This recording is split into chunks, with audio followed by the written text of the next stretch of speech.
Alleluia, Alleluia, Alleluia, Alleluia.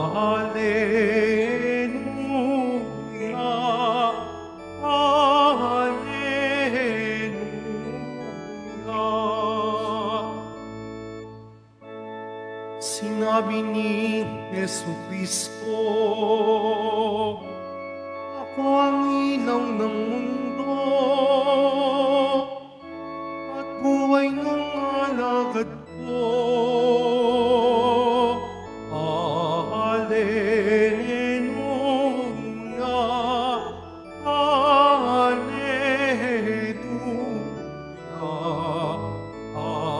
Alleluia,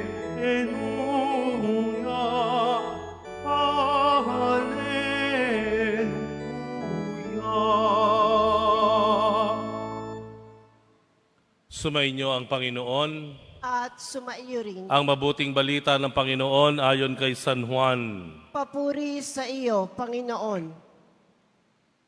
Noong panahong iyon, malakas na sinabi ni Jesus, ang nananalig sa akin ay hindi lamang sa akin nananalig, kundi pati sa nagsugo sa akin. At ang nakakita sa akin ay nakakita sa Kanya. Ako'y naparito bilang ilaw ng sanlibutan, upang hindi manatili sa kadiliman ang nananalig sa akin.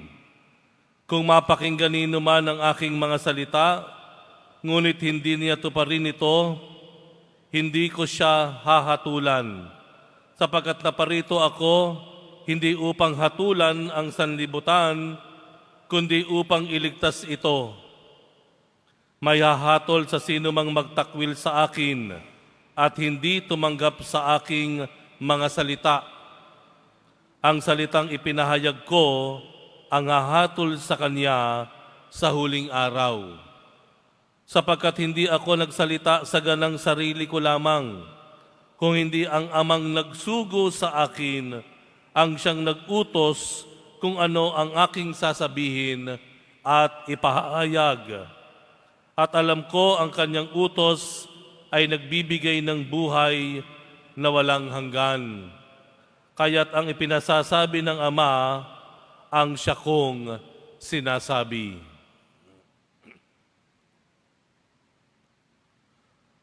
Ang mabuting balita ng Panginoon. Pinupuri ka namin, Panginoong Hesukristo. Magsiupo muna po ang lahat.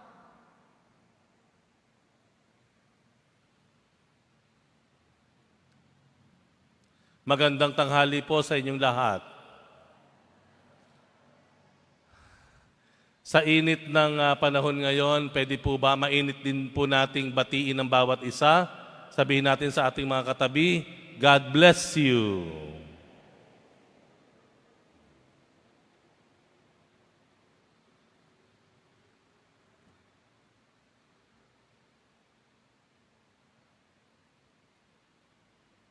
Sapat ba na tayo ay mga nananalig lamang? Sapat ba na sabihin mo, ako nananalig ako sa Diyos and everything will be well and right? Kailangan ba kumikilala lang tayo sa Diyos, marunong tayong magdasal? Sapat na ba iyon? Bakit ko naitanong ito? Meron akong uulitin sa inyo na sinabi si Jesus.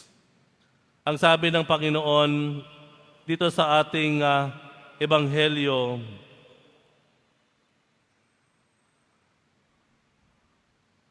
ako'y naparito bilang ilaw ng sanlibutan upang hindi manatili sa kadiliman ang nananalig sa akin. Upang hindi manatili sa kadiliman ang nananalig sa akin.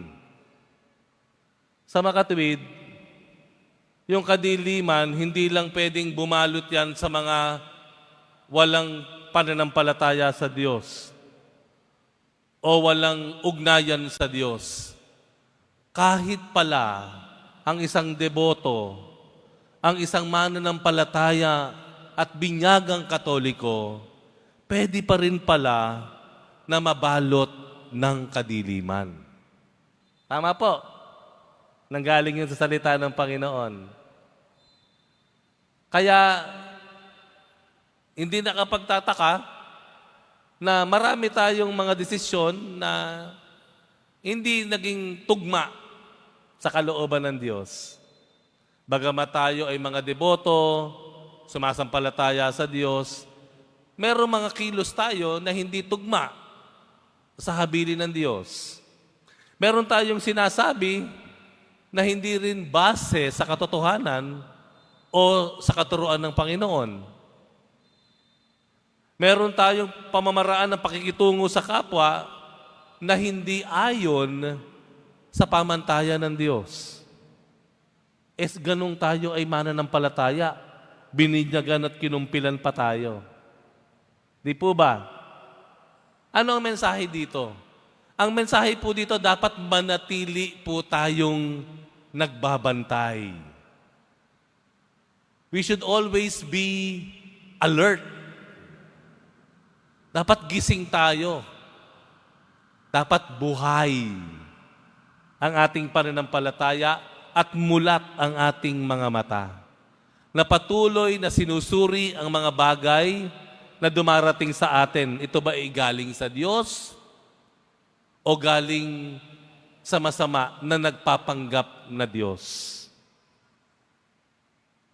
Ang gagawin ko bang ito makabubuti sa aking kapwa?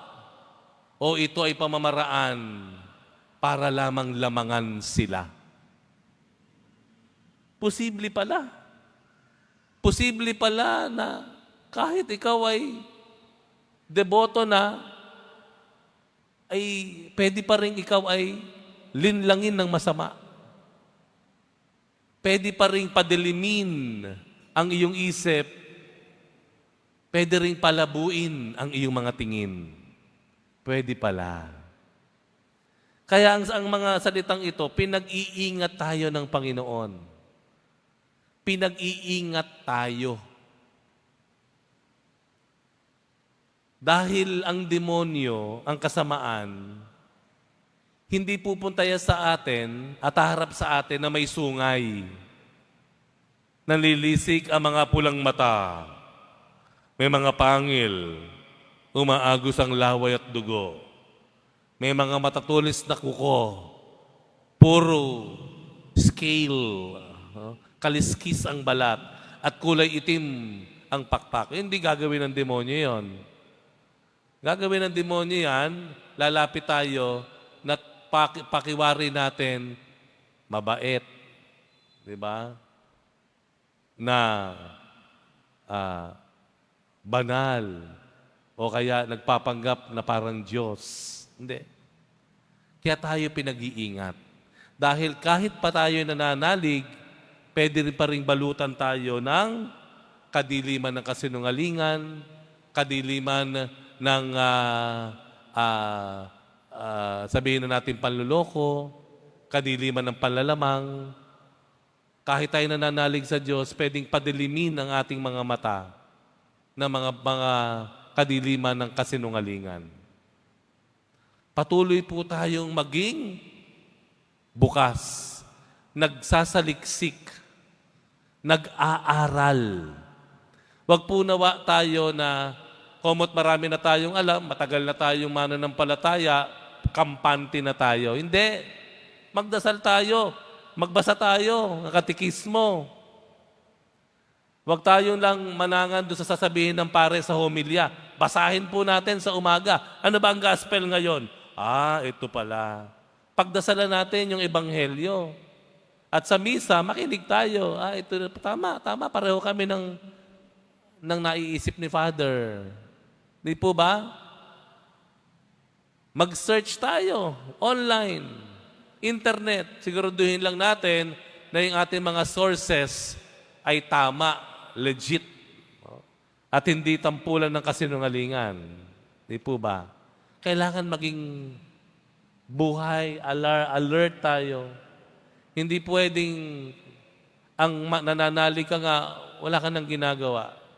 No.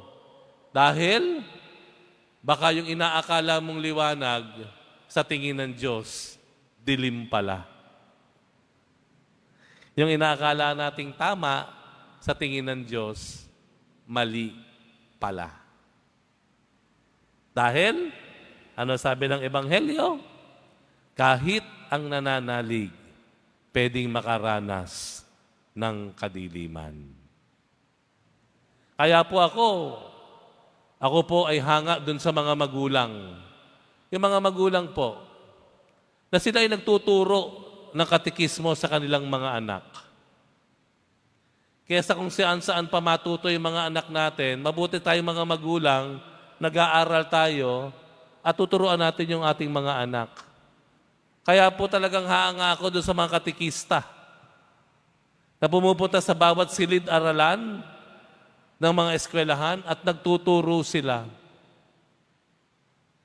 Kaya po ako hanga doon sa mga tunay na deboto na nag-aaral, nagsasaligsik, yung mga ihos na nakikilala ko na hindi kampante kung ano meron siya, kundi patuloy pa siyang nag-aaral, nagsasanay, nagsasaligsik, nagbabasa ng Biblia, ng katekismo, at iba pang aral ng simbahan. Dahil sa bandang huli, kailangan nating alalayan ang bawat isa. Sa bandang huli, kailangan natin na asistihan ang bawat isa. Tulungan ang bawat isa. Dahil, ayon nga sa Ebanghelyo, kahit nananalig ka na sa Diyos, pwede pang ikaw ay balutin ng kadiliman. Nawa, hindi tayo kampante sa ating pananampalataya.